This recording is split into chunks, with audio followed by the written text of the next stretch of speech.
Chandler, we are hearing that you were very instrumental in getting Dwight Howard to the Houston Rockets. In fact, they say you were texting him, calling him, FaceTiming. Explain how that all went down and how you were basically the Nick Saban of recruiting. Well, I want to win, and I know getting Dwight would help our chances mightily. And just knowing his personality and knowing him a long time, I knew that I could be a comfortable resource for him just to ask questions and to go through. And basically any questions he had about the city or our staff or our current players, I had answers for. And like I said, I want to win, and he's the best center in the NBA, and he's going to help us do that. I'm trying to figure out, like, we all know that, he's pretty tight with James Harden, who's the star of the team. I'm trying to figure out, like, what made you feel so comfortable enough to pick up the phone and call him and so confident that he would be receptive to the things you had to say? I think that's just my personality. I think I've been there the longest, which is 2 years, which is obviously not that long, but I'm comfortable with the organization. That's just my personality, be outgoing, reach out, and really just help any way I can. And like I said, just knowing his personality, he's a happy-go-lucky guy, and that's how I am, so I figured we could hit it off and just went from there. But how did you know him before? Well, he played in Orlando, obviously, and that's where I'm from, so I kind of just knew him from mutual friends. And then I recently just hired Dan Fagan, which is his agent, so we're always seeing each other. So had you spent time with Dwight somewhere before? Yeah, a little bit. Not too much, but really just started talking more and more, obviously, during the free agency, but I definitely knew him beforehand.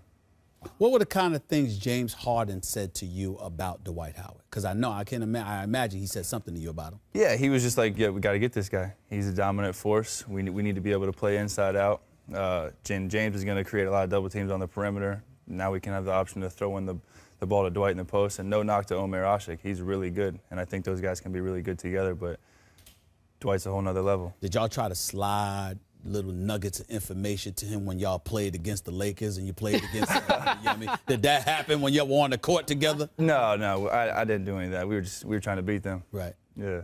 So you have gone from a second-round draft pick with no real superstar on the horizon to your GM, to me, steals James Harden from Oklahoma City, and you land Dwight Howard, and you're on the map. You're on the national map. So what should the expectations be for your team? Let's start with this year. I think the expectations are always a championship. Obviously, that's a long way down the road. We have a lot of work. We have a lot of work to do. And right now, we understand it's just names on papers. And I think it's good this week that we have like 9 or 10 guys that are getting out here and getting in the gym together and working out, holding a little mini camp. And I think right now is the time to start developing that chemistry. All our guys are close in age. We got a young team. We got a hungry team. So it's going to be exciting, and we know we got a chance to win, but nothing's going to be given to us. Okay, but should we expect conference finals this year? Is that fair? I mean, that's the goal. Okay. We want to win as many games as possible. We want home court advantage in the playoffs, and we just got to take it day by day, though.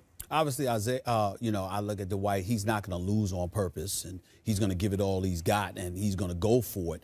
But one of the things that he said was that, he's not going to sit up there and guarantee 4 or 5 championships, that the championship is not necessarily, you're going for it, but it's not the priority this year. If you don't win it, it's not the end of the world. But obviously, he expects to at least make it to the Western Conference Finals. How do you feel about the new guy on the block, a dominant big man like him, just expressing those thoughts? Because usually when you get a guy of his magnitude, the first word you hear out of their mouth is championship. Yeah, that's huge. And honestly, the whole process of talking to him, his biggest thing was winning. I want to win. I want championships. And now that he's chosen us, I think he believes that we have the best chance of doing that. And I agree, him joining our nucleus, we have Coach McHale. What better coach could possibly coach the guy, just being a top 50 player of all time, one of the best centers to ever play. So that's huge, having a guy who's been there before, who's been multi-time All-Star. He's a superstar in this league. Now pair him with James and me, and we could win a lot of games. Wow. Last quick question.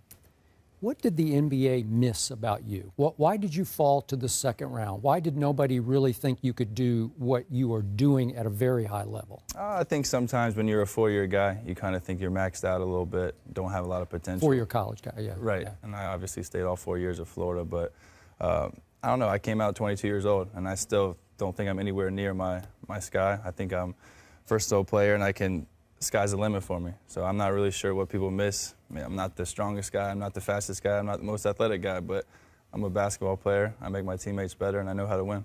Well, just why don't you do it against somebody other than the Knicks? Besides the Knicks, yeah. That's all I'm saying. That's all I'm saying. I'd be a fan. I'd root for you if you went to the Knicks. Chandler, you watch the show often. Who do you side with the most? Oh, man. I got to go with my man right here. That's what I wanted to hear. Good. Go ahead. Yeah. Okay. Good. I don't want you siding with me. You know, to be honest with you, I'm still mad at him for what he did to the Knicks. Y'all think I'm playing? Go 40 I didn't next expect time. that. Yeah. Go 40 next time. But I will admit this. I was glad it was you instead of Jeremy Lin. Yeah. If Jeremy Lin had done that to the Knicks, I'd have been sick. Stop it. Stop it. Be I'd have been nice. sick to my stomach. Chandler Parsons, thank you for joining us. Enjoy your week here in L.A. and the ESPYs and everything that it all entails.